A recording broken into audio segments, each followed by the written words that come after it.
you want to start again? No, no. No. The first one is to try and get the heat in evenly all the way around. The second one is to stop it from sagging or drooping. In the trade, it's known as glass blowers droop, which is very unfortunate for glass blowers. See what I mean? Turn it over the other way. Back down it goes again. Story of my life. Now, the third reason for turning it around is to allow the glass to roll down on itself and create the blob, hence the glassblobbery. So you just keep on turning it round and building it up. This is going to be the back end of the cat. Can you see it getting fatter as I'm turning it round?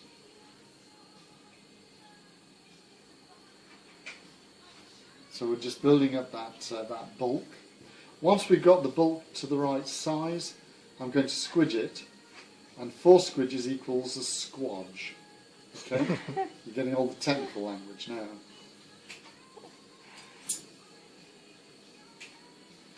And I didn't catch what you did, what your job was. I work in oil field too. Do you? All right, okay. I've just been listening to a story about the oil industry in Texas in the 1930s. Oh. Pretty amazing. In fact, what was the story?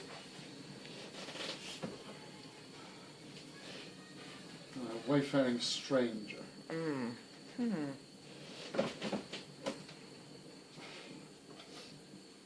it was about these 2 Americans who I always get confused by legs. They always call the 2 front legs the 4 legs, but there's only 2 of them. It's an odd world. So just rocking it like this.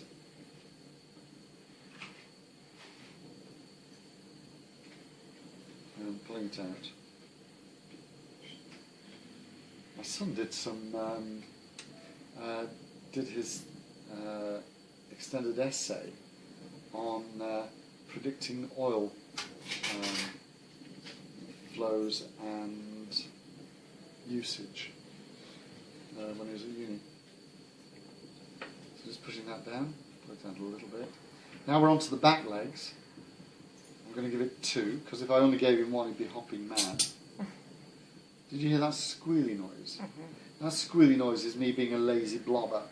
I'm actually taught to work up here, but being an idle toad, I work down at the hottest part of the flame, which is about half an inch to an inch beyond that light blue bit. Now the light blue bit is the gas igniting as it comes out of the burner.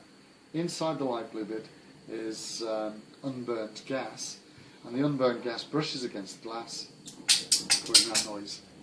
I have had people going out saying, "Did you hear it cracking while he was working?" We're on to the back paws.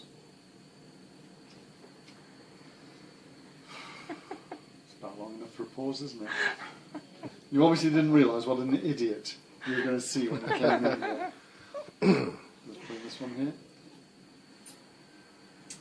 And onto the other side. So I'm just going to heat up the bottom now. I normally start off at the back end, that way I can get to the bottom of it. And just squash that down like that. Would you like to see the tail going round, or would you like to see it going up? Up. Oh, Yeah. okay, yeah. Shows it's pleased to see you. So heating up the end of the rod here, playing the flame on the surface of the glass we're going to attach the rod to, and just join it on there. Stretch it out very slightly, very gently, heating up beyond where it's already molten, and we're going to make a kind of S shape. So can you see me stretching it?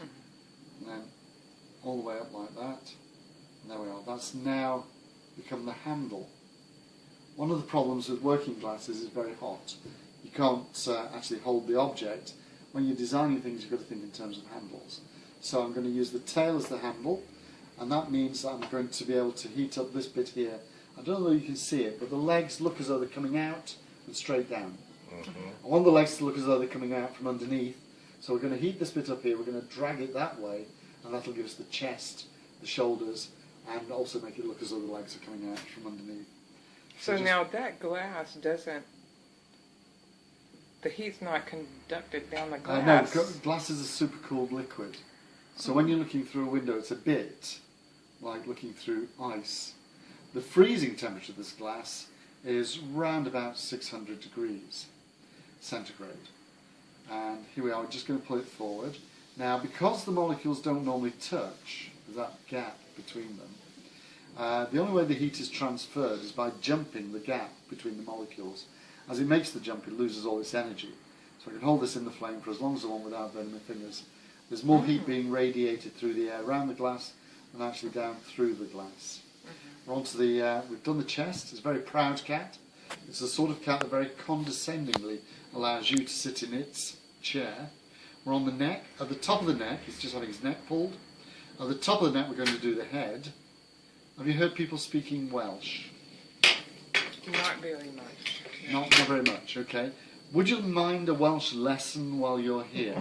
This is very useful if you're driving around, okay? The Welsh word for head. The Welsh word for head is pen, and it's spelt P-E-N. So when you see a sign saying Penabont, that means head of the bridge. Penmaen Mawr, head of the big stone or high cliffs. Okay? Writers are very good. They always use their pen. Right, here we go. We're on to the face or the mask of the cat. Just going to pull it out a bit. Onto the nose. You've got to give it a nose, because if you don't, it's snot on. There we go. There's the nose. Now for the ears. So ears, the first one. I was told the old ones are the best. They just lied. And onto this side as well. Just pull it up. Right. There we are. Those are the ears. Now for the eyes, I'm going to give it 2, because if I gave him one, he'd be winking. Or worse still, he might be a cyclops. You don't get very many cyclops cats. How do you make a cyclops wink? Any ideas? No. No? I don't know either. I bet it's blinking hard. Right, so there we go. One sat superior cat. Oh my goodness. Okay. What I'm going to do now is take him off the end of the tail. As you probably know, cats and elephants have something in common. It's the fact they don't like being held by the tail. It makes them very dizzy when you lift them up and swing them around. The thing with the cat is when you let go, it goes meow like that. With the elephant, you daren't stop, because when they come down, they squash you. That's as true as I'm standing here. So I'm just going to take him off the end of the tail. The end of the tail is they lived happily ever after. Nervous twitch at the end of the tail. And there we go. One sat superior cat. Now, because I'm tight-fisted, I don't like spending money, I'm going to join these bits together, and then later on, hopefully, I'll be able to use this for something else. There we go. Thank you very much for watching. That was just. Can you buy that cat? You can buy the cat if you want. You can't take it away today, unfortunately. He's got to go in the kiln to be annealed to de-stress it. Do you remember me saying that the molecules don't touch? Because of the way I've been heating the glass up and moving it about, some of the molecules are touching. That's really bad news.